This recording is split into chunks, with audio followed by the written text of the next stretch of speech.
Alright, so take one of this Eclipse Award look went a little overboard. It was 15 minutes long, and I don't want you guys to have to sit through 15 minutes, so I'm going to try to keep this short and sweet. I loved watching the rant on Horse Racing Nation about the Eclipse Awards and how they're not supposed to be completely in a deadlock with the Breeders' Cup as far as who gets a championship. But, and I feel the same way, so without further ado, let's start with this lightning round of Eclipse Award nominations. So we've got 2-year-old male, Havana, New Year's Day, shared belief.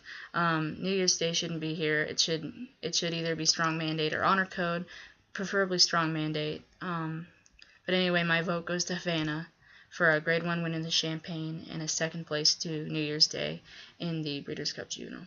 2-year-old filly, Chrysalium, scratch her. Rhea Antonio, scratch her.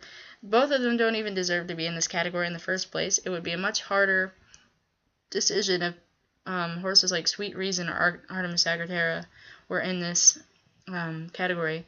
So I'm going to go with She's a Tiger, who danced all the big dances in SoCal this year. She's a nice filly, and hopefully she goes on to become another beholder. 3-year-old male.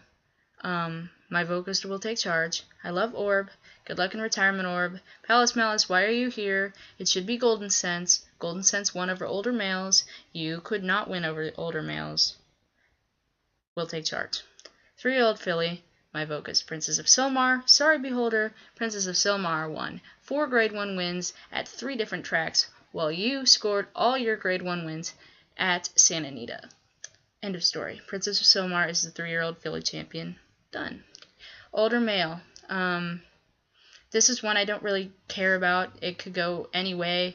Personally, I think I'd vote for Game On Dude. That's probably a very controversial thing to say, because I've seen a lot of dude hate in the past few months, especially since he didn't win the Breeders' Cup Classic again.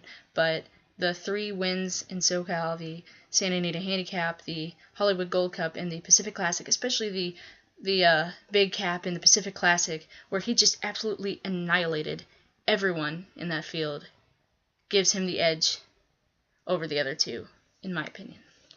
Older female, Royal Delta, come on, no-brainer. She'll probably garner more than 3/4 of that vote, if not more. 7/8, 9/10. Female sprinter,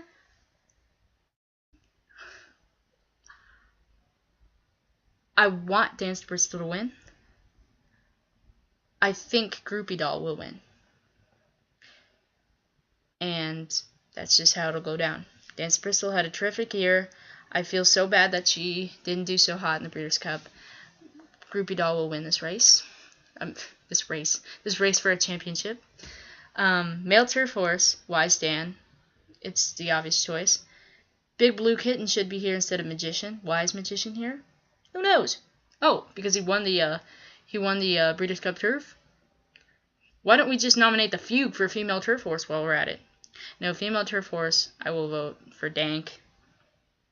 And I'm saying this like my vote counts. I don't get a vote, but maybe one day I will. So it's good to have informed decisions now, year after year, while I don't have a vote. So when maybe I do have a vote, it'll count for something, and I'll have a good, strong opinion on things, and I won't just say, oh, Misdirection won the Breeders' Cup, so I'm going to vote for her now. Sorry, I'm in one of my moods. Dank is a female turf horse. She won that race at Arlington and then came back and scored in the Filly Mare Turf, so she gets it. Steeplechase horse, that'll be a dart throwing thing for me. I don't know steeplechasing very well. Owner and breeder goes to Ken and Sarah Ramsey. Well done. You have made your stallion Kitten's Joy #1 in the nation. I am so impressed, and they're cool people, and they deserve it. Trainer, Todd Pletcher. As much as some people don't like him, he had a bomb-tastic year. Excuse my slang, but he rocked it, and he deserves it. Jockey, this is another Dance to Bristol thing. I want Gary Stevens to get it. Javier Castellano will get it. Javi brought it home especially towards the end of the year. He just nailed it. Joel Rosario was set up to have a really good year. After that injury, he came back and didn't have as good of luck as he did. And Gary winning champion jockey would be awesome. Apprentice jockey, I'm the wrong girl to ask. And finally, horse of the year. Where is Game On Dude? Wise Dan is my vote. Game On Dude with 3 victories, three Grade 1 victories, at 3 different tracks, on 3 different surfaces. Yeah, he was pretty good this year. This whole concept of the Breeders' Cup creating Eclipse champions is nuts.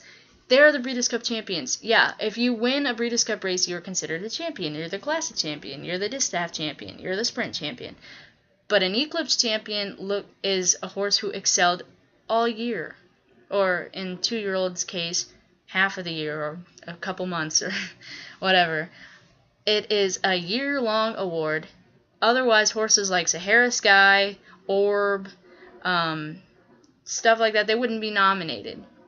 And I'm so glad to see Points Off the Bench get a nod for male sprinter. Did I skip? I think I skipped that category. Sorry. Points Off the Bench, God rest his soul, is my vote for male sprinter. And my vote for horse of the year is Wise Dan, because why not? It's very... Oh my. This is 7 minutes again. I promised this would be a lightning round, and it is not. So I apologize, but this is the video I'm going to eventually post. This is the take I will post. So I hope you enjoyed that lightning round and my very speedy opinions, and have fun. And we'll see you when the Eclipse Awards are finally decided, January 18th. That sounds right to me. So Godspeed, and I'll see you all later.